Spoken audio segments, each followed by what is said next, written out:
Chapter 1. The Last Watch. The sea was a restless, ceaseless thing, forever clawing at the cliffs below Elias Marrin's cottage, a voiceless giant muttering threats in the dark. The wind screamed down from the north that evening, sharp as rusted razors, cutting through the battered wooden slats of his home. Elias sat hunched in his chair, the bones in his shoulders pushed up beneath his shirt like the wings of a broken gull. His right hand cradled a chipped mug of tea long since gone cold. He wasn't drinking it. He hadn't sipped it in hours. He was watching the lighthouse. It stood across the bay like a sentinel, blackened by salt and time, its stonework blotched with lichen and old rot. The lantern room had been dark for nearly 20 years, ever since the Ashcroft, a trawler loaded with cod and 5 souls, had split in two on the reef in a storm that defied memory. They'd turned the light off after that. Budget cuts, they said.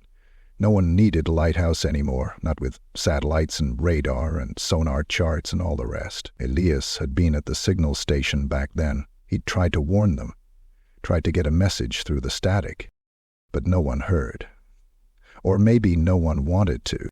Now, as dusk bled into night, the sky above the sea was a sheet of ink-blue bruises, stitched with thin lightning veins that never touched down.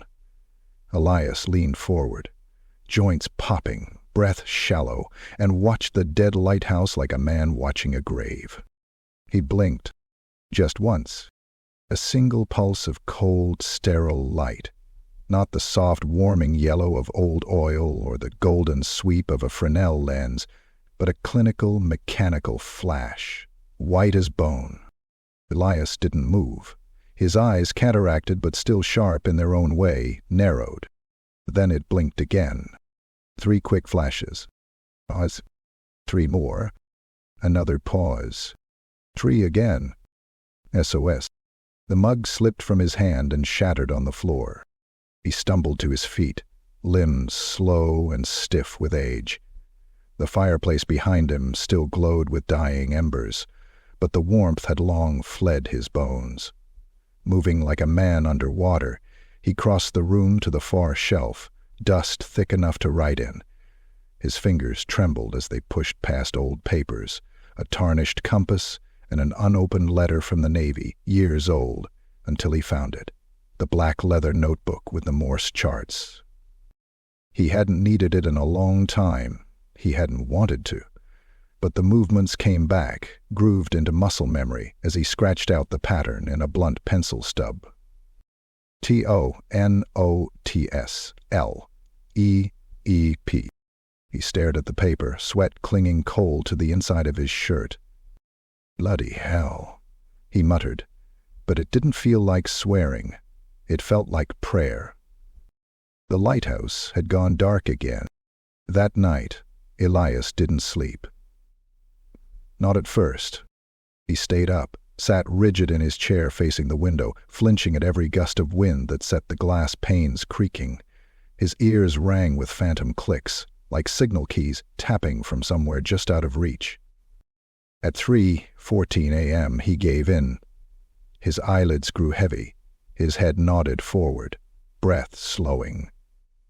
The notebook lay open on his lap, and the fire had long since died. Somewhere beyond the walls, the sea hissed and licked and swallowed the shore. The dream began quietly, a slow, weightless sensation, like sinking in a bathtub. His body floated in darkness, no stars above, no light below, just a thick, cloying black. The kind of black that choked. Ink black. Then came the touches. Hands. Not whole hands. Fingers. Dozens of them, maybe hundreds, brushing his skin. Cold, boneless, worm-like. Some gripped his ankles. Others coiled around his wrists, dragging him downward. He opened his mouth to scream, but liquid flooded in, inky and warm, tasting of salt and rusted iron. It filled his lungs, invaded his sinuses, spilled behind his eyes. He thrashed, clawing at the dark, but it gave nothing, just that crushing, endless descent. And the light. From somewhere below, a pale beam pierced the void. It blinked steadily. Elias, drowning and blind with panic, tried to count the pulses, tried to decode even in death. Why? OUSAW. The ink churned. Something massive moved in the dark, a shape with too many limbs, its body stitched from wreckage and rotting flesh, a lighthouse lens for an eye. It opened its mouth and spoke in Morse. WHYDID NTYO USAVEME. Elias woke with a roar, flinging the notebook from his lap. His face was wet, not with sweat, but with tears. His throat burned with bile. The lighthouse across the bay blinked once more. DS. IS. ONLOY. THEBEGIN. NING. The signalman stumbled from his chair and fell to his knees on the splintered floorboards, heart thudding like a war drum, eyes wide with fear. Outside, the wind shrieked, and far off, the sea answered back. Chapter 2. Dreams in Dashes. It began again the next night. Elias Marrin, once a man of silence and habit, now found himself caught in a nightly ritual of dread. He sat by the frost-lined window, unblinking, eyes fixed on the lighthouse across the bay. He hadn't left the house since the blinking began, not even for bread or matches. His skin had grown sallow, clinging tighter to his frame. His beard had taken on the salt white of ash. The lighthouse blinked. One pulse, pause. 2 pulses, pause. 5, 3, 2. Another pause. The pattern came steady, deliberate, not random, not an electrical fault or storm interference. Morse, always Morse. He scribbled it down in his shaking hand, the pencil dragging jagged strokes across the yellowing page of his old logbook. By U W Y L L S E E H I M H. His breath hitched. His chest fluttered. There was no context, no subject. Just him. The lighthouse darkened once more. The message delivered. Elias tried not to sleep. He drank coffee thick as tar, paced the floor until his knees buckled, even slapped his own face red and raw to stay awake. But exhaustion was a clever hunter. It didn't chase. It waited. When sleep came, it came violently. He opened his eyes and found himself in the signal room of the old naval station, long decommissioned, long rotted. But here it was, pristine, the floor polished to a shine, the equipment humming with life. The sea was silent outside the fogged glass. The radio crackled, spewing static like boiling oil. Then came the whispers. They crawled across the bandwidth in fractured fragments, some in English, some in codes Elias hadn't heard since the Cold War. They said his name, over and over. Elias, Elias, Elias, do you hear? They're still down there. He turned. The room was no longer empty. A figure stood in the corner, back turned, slight and trembling. A boy, soaked to the bone, hair matted with seaweed, shirt torn and clinging to emaciated ribs. Elias took a step forward. The boy turned. What remained of his face was wrong, jaw distended, lips chewed down to bloody strands, eyes burst vessels of deep black rot. His skin was bloated in patches and sloughed off in others like wet paper. But Elias knew that face. Even through the ruin, even through the years. "Jonah?" he whispered, voice barely a breath. The cabin boy, the one they lost. Flashback, a scream torn from memory. The Ashcroft, groaning in the storm, had been taking on water for hours. Elias remembered the panic on the comms, the confusion, the deckhands yelling in garbled tones. Something about the boy going missing below decks, chasing a dropped radio battery. He wasn't even supposed to be there. He was too young, 12, 13. His uncle had smuggled him on board to learn the trade. They couldn't find him. The waters were rising. The crew had screamed to abandon ship. Elias had sent the final transmission, his last Morse message blinking through the fog like a death rattle. No time. Leaving. Pray. He never told anyone he saw Jonah's hand beating against the porthole as the ship sank. He couldn't bear it. Not then. Not for 20 years. Back in the dream, the boy's mouth opened unnaturally wide, bone cracked, jaw stretching further than humanly possible. From the black tunnel of his throat spilled not screams, but clicks. Rapid, mechanical, endless. Elias covered his ears, but it didn't help. The clicks burrowed straight into his skull. The walls began to pulse. Cracks split the metal panels, oozing thick, briny liquid. And then the walls, every one of them, lit up with scrawled Morse code etched in blood. Elias stared, hyperventilating, trying to translate even as bile rose in his throat. DOWN. UND. The THFLOR. He screamed awake. His cottage was cold. Too cold. The fire had long since died. The wind had stopped. A silence filled the house that did not belong to the living. He sat up, shaking, heart battering his ribs. The equipment in the corner, the old radio he'd kept for sentiment, long broken, long silent, was on. It hissed with static. Not electrical, organic, like something breathing through wet lungs. The signal lamp beside it, the same one he'd used for decades to decode practice messages, blinked once, then twice. Elias grabbed his notepad. H. Hebio. YW. AITS. BBA.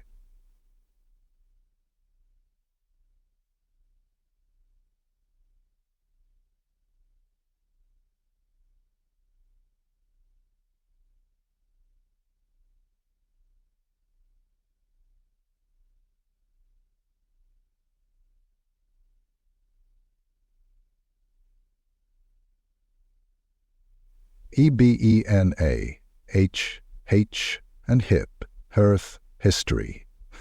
T, F elbow. His bowels turned to ice.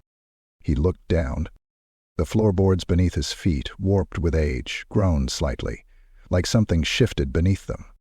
He moved slowly, knees popping as he stood, grabbed the rusted pry bar from behind the woodpile. His palms sweat so much it almost slipped. He dropped to his knees and wedged the iron bar into the first seam between boards. Her breath. Then LT cracked. The wood splintered. A stench spilled up from below, thick and sour, like mold and iron and old meat. He peeled another board back, and another, and then he saw it. A single, small leather boot. Rotted. Child-sized. Still wet. The flesh that clung to it was more pulp than bone, more sludge than body. Something moved in the dark beneath. Elias leaned closer, heart pounding, pupils like pinpricks. The finger. Black. Slimy. Thin. It reached up and tapped twice on the wooden beam beside Elias's face. Tap. Tap. Morse. Agent. He screamed until his throat tore. The lighthouse blinked across the bay. He didn't need to decode it. He already knew what it said. Chapter 3. The Lantern Keeper. The storm had come in fast, no warning, no creeping drizzle, just a sudden explosion of sky and fury. Thunder rumbled like the earth cracking in two, and the rain fell in blades, not drops. But Elias Marrin was already outside, bent against the wind, coat flapping like torn sails around his thin frame, The lighthouse waded across the moor and down the cliffs, its black silhouette glowing intermittently like a dying heartbeat. It had been blinking all night, the same message, over and over again. Amount. O-M-E. The path had once been familiar to him. He used to walk it with his wife, when the light still worked, when there were still people in the nearby village who smiled and waved. Now the cliffs were bare, the town abandoned, windows shattered and rotting like the teeth of corpses. Even the sea sounded different. It didn't crash. It moaned. Elias reached the fence surrounding the lighthouse. The rusted gate groaned open, unlatched as though expecting him. The building was massive up close, too massive. It towered like a monolith, its stones slick with lichen and rain. The sea smashed into the rocks behind it in blind fury. The metal door was closed, but unlocked. He entered. Inside, everything was wrong. The air was thick, hot, and metallic, like the inside of a mouth. It didn't smell of dust and salt and mold as it should. Instead, the scent was coppery, like a butcher's apron. The stone floor was slick, not with rainwater, but something oily and dark. The sound of dripping echoed unnaturally, each plink stretching too long, too loud. He stepped carefully, flashlight trembling in his grip. The spiral staircase leading to the top curved upward into shadows, impossibly narrow and steep. He counted the steps as he climbed. 1, 2, 3. He counted past 100. The stairwell should have ended by now, but it didn't. There were no landings, no doors, no windows, just that same tight spiral, the metal railing flaking rust onto his fingers. He panted, breath shallow, legs burning, and still, the stairs wound upward, like he was being swallowed. Finally, after what felt like hours, Elias stepped onto a small landing. A single wooden door stood before him. Carved into the center of it, slashed, not etched, was Morse code, SOS. He pushed the door open. The lantern room should have been cramped and hot. Instead, it was cavernous, the space warped beyond physics. The walls stretched too far. The corners curved away into shadows, and the beacon in the center of the room glowed with a dull red light, like a furnace on the verge of going out. And it was warm. Elias approached the lantern. Its brass housing, though unpowered, pulsed faintly under his palm. The lens looked inward, not outward, like a blind eye staring into the heart of the tower itself. His breath fogged as he stood over it. Then he saw it. A journal, lying open on a rust-streaked stool beside the lens. The cover was black leather, half torn, soaked at the edges. Pages curled with moisture. The handwriting inside was frantic, slashes of ink more than letters, each stroke wild with panic. The blinking never stops. Even when the power died, it kept flashing. I unplugged it, smashed the battery, tore out the filament. It blinked anyway. It wants out. Another entry. Morse on the walls, Morse in the mirror. I dream in dashes now. There is no time, only light. And I see people I've never met in my dreams. I watch them die in perfect code. One was a man in a cottage, thin, shaking. Window facing the sea. Elias felt his knees wobble. He turned the page. A rough sketch stared back at him. His cottage. Every detail was there. The sagging roof, the cracked chimney, the weathered fence. A second sketch followed. Elias himself, seated at his desk, face buried in his hands. Behind him, a figure in the shadows, tall, faceless. Another page. Sketches of symbols. A final entry, written in thick, bleeding ink that soaked through the page. Healing is next. A single drop of blood landed on the paper. He looked up. There, in the corner of the room, barely illuminated by the lantern's glow, was a figure. It didn't move. It flickered, its shape glitching in and out like a corrupted film reel. Elias stepped back. The figure did the same. He lifted his hand. The figure mirrored him. Reflection? He turned slowly. Nothing behind him but the warped glass and black sea. He faced forward again, and the figure was closer. The flickering grew more intense, its movements more erratic. It tilted its head. Elias did not. It tilted again, twitching as though wires controlled its neck. Its limbs were wrong, too long, too many joints, bending backward as if breaking itself to follow his gestures. Then it opened its mouth. From the hole, only clicks emerged. Loud, rapid, piercing. Piercing? Click, click, click, click, click. Blood streamed from Elias's ears. He dropped the journal, staggered back. The figure lunged, but didn't move. It just snapped forward, like a broken film skipping frames. The lamp exploded. Glass and brass burst in a wave of heat and pressure, throwing Elias to the floor. The room went black. Silence. And tap, tap, tap, tap. A rhythmic pulse from below. The base of the tower. Elias crawled toward the exit, ears ringing, journal clutched to his chest. He stumbled back down the stairs, but now there were too few. He fell, rolled, hit the ground floor, after what should have been several stories of descent. He lay there for a long time, and the blinking started again. Outside, through the cracked window, the lighthouse pulsed. MPE, ATH, TDS, IGNA, L. Chapter 4. Beneath the signal. The storm had passed, but the wind still whispered through the chimney like a dying breath. Elias Marrin sat slouched at the edge of his bed, sweat clinging to his back like a second skin. The journal from the lighthouse lay open on his lap, pages curled from moisture, edges blackened from the explosion. His fingers ran over the last entry again and again. Elias is next. The message from the night before hadn't stopped. The Morse lamp on his desk blinked furiously, tirelessly. It hadn't been plugged in since 1998.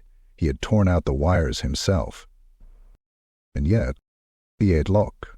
OD, REP, ID. The light was relentless. Day or night, rain or shine, it blinked. It spoke. His sleep was now a battlefield, his mind a trench of ink and whispers. His dreams were no longer dreams. They were memories, twisted and drowned, viewed through salt-scorched lenses. He heard the Ashcroft's alarm in his head, again and again. He heard Jonah screaming behind the porthole. He saw the boy's fingers scraping the glass, the way the skin split from pressure, the way the sea claimed him. But now the message had changed again. The light blinked slower this time, with purpose. Tierka. H-E-A more than one. W-A-I-T-S. B-E-N-E-A-T-H. T-H-E-F-L-R. Elias moved with the gait of a man already halfway into the grave. He fetched his crowbar from behind the fireplace, his breath heavy and shallow. The wood beneath his feet groaned with anticipation or protest. He didn't care. He dropped to his knees.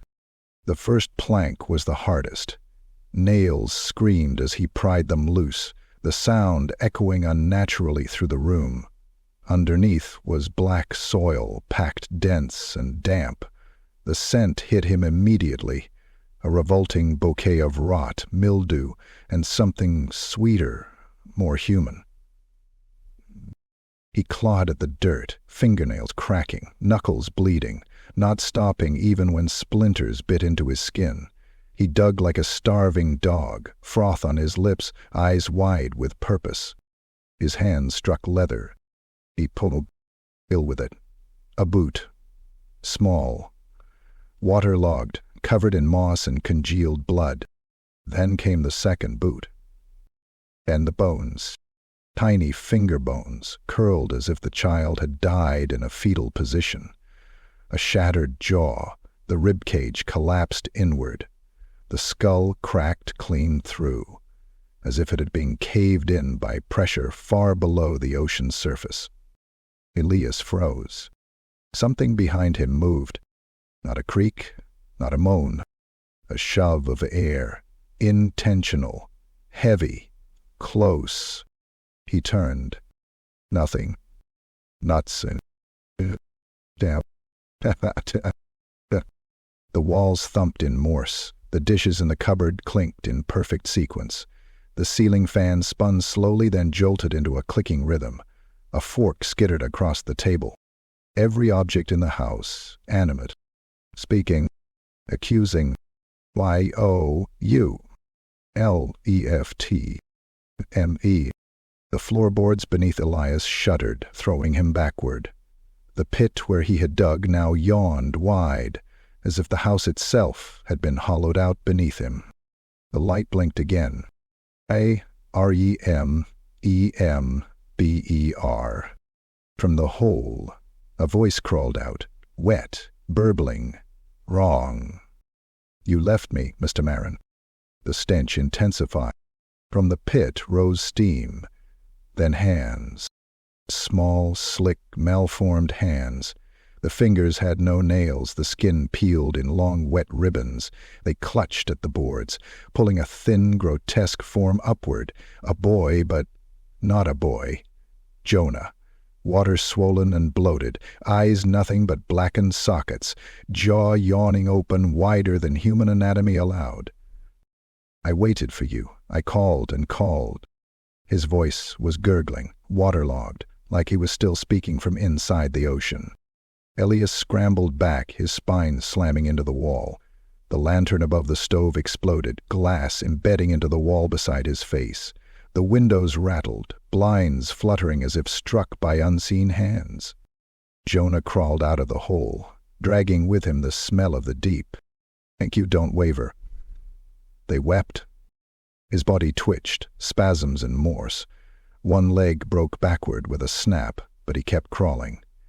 His spine cracked audibly as he bent it into a perfect curve, forming a symbol. Q in Morse, Elias realized. For quarantine. He looked around in blind panic. Every wall in the cottage now bore scratches, long chaotic gouges spelling endless lines of Morse. Blood ran from beneath the wallpaper. The mirror above the fireplace showed not his reflection, but a silent storm under sea. Flashes of bioluminescent Morse blinking from the abyss. I bled down there, Jonah hissed. You watched the signal die. The boy stood now, spindly and shaking, taller than before, as if the darkness had grown him. His mouth still hung open, jaw broken, tongue blackened like coal. Elias tried to speak, but the words caught in his throat like stones. Jonah, I tried. Jonah's body lurched, and from his open mouth came not words, but a strobe of light. A Morse pulse. L-O-O-D. Arc. E-A. I.D. The light burned into Elias's eyes, raw white needles. He screamed, staggering backward, fists over his face. His skin boiled under the light. His eyeballs pulsed red behind the lids. He slammed into the wall, fell to the floor, curling like a dying spider. The blinking continued. His old Morse lamp now glowed like the sun. The radio burst into life, spewing clicks and wails. The journal on the floor opened of its own accord, pages flipping wildly, stopping at the final sketch. Elias's house, Elias's body, and beside him, a second figure, not Jonah, something larger, something faceless, something still waiting. To the king might wait. From the hole beneath the floor, voices rose in chorus, hundreds of them. See, repeat, PPA. Elias screamed again as the light filled every crack in the cottage, poured into his eyes, his ears, his mind. The house shook violently. The men. Silence. Chapter 5. Message received. Elias Marrin no longer distinguished between waking and dream. Sleep came when it wanted. So did the flashes. So did the whispers. By the final night, the house was no longer a house. It was a vessel, a husk of rotting timber and whispering walls. Each breath Elias took seemed to echo, not back, but forward, as though his lungs inhaled sounds not yet made. The clocks had stopped ticking. The calendar pages had curled and browned. Mold bloomed across the ceiling in the shape of Morse symbols, spelling phrases that changed by the hour. And the light, the cursed light across the bay, flashed without pause. The message had become a flood, Morse blinking with feverish speed from the lighthouse lens, pounding through Elias's skull like an infected pulse. He barely managed to transcribe it, the pencil clutched between blood-caked fingers as he worked by lantern light, eyes dry and red. Y-O-U-D-R-E-A-M. In near or the phrase repeated, over and over. You dream no more? He whispered it with cracked lips, the words thick with phlegm and blood. His voice was nothing but rasp. If anybody, ever call me that again, I will tear the skull from your face. The floorboards beneath him were broken wide open now, a permanent maw gaping into the earth. He avoided looking into it. Jonah no longer crawled out. Something else did. Something that only moved when he blinked. Elias gathered what little strength he had left. He stood, legs trembling, spine stiff as iron. He would return to the lighthouse, end it where it started. If the light wanted him, it would have him. The storm that night was biblical. The sky tore open like a rotten lung, spewing black rain and purple lightning. The sea smashed against the cliffs with a rage born of betrayal, the waves reaching higher than they should have, climbing toward the heavens, toward God, demanding answers. Elias stumbled along the cliffs, half-naked, drenched, the journal tied to his chest with frayed wire. His eyes throbbed in their sockets, his teeth were loose, his skin sagged. He was walking death. The lighthouse loomed ahead, its top alive with flashing Morse, no longer white light but deep crimson, like an eye hemorrhaging beneath the lens. It didn't blink anymore. It screamed. Elias opened the gate. It didn't creak this time, it moaned. The door welcomed him like an old friend's embrace. The walls inside pulsed like flesh, damp and veined. Symbols carved by something not human writhed along the surfaces in glowing phantasmal ink. He climbed the stairs. They twisted wrong, folding inward like intestines. He climbed for hours, maybe minutes, maybe years. His perception twisted, his body aged with each step, each turn, skin peeling in flakes, toenails splitting off with wet snaps. He reached the top. The lantern room waited, pulsing with unnatural light. There was no lens anymore, just a massive hollow eye, bleeding from its rim, staring directly at him. Reflected in its glossy surface was not Elias the man, but Elias the ruin, face sagging, lips split to the gums, one eye missing, the other milky with rot. His teeth had gone black, his skin peeled in thick scrolls, revealing bone etched in Morse dashes. He tried to scream. His mouth opened, but no sound came. Only light. The room exploded in a blinding, searing pulse of red and white. Elias's flesh curled, peeled, melted. His bones cracked outward, rearranged. His skull split. His mind, already fractured, finally shattered, and through the cracks something entered. He saw himself standing in the beam of the light, but he wasn't standing. He was hovering. A specter. A reflection. He was inside the beacon, staring out at a sea that no longer existed, screaming for help through a lens that only burned. And the light turned inward. A final flash. A final message. You dream no more. They found him 4 days later. The Coast Guard had come searching after reports of lights flashing through the storm, signals picked up on long-dead radio bands. They found the cottage half collapsed, the floor torn open like a grave, the walls covered in deep Morse gouges carved with fingernails. His body lay slumped in the lighthouse, just beneath the lens. Mouth wide open, teeth shattered from pressure. Eyes boiled into white film. Nails torn out, each one used to scratch Morse code into the iron railing. Over and over, you dream no more. No one stayed long. No one touched the journal they found strapped to his chest. No one decoded the final pages. The lighthouse was sealed again. But some nights, when the sea moans loud enough and the fog rolls in thick and slow, the light blinks once more, and something inside remembers the code.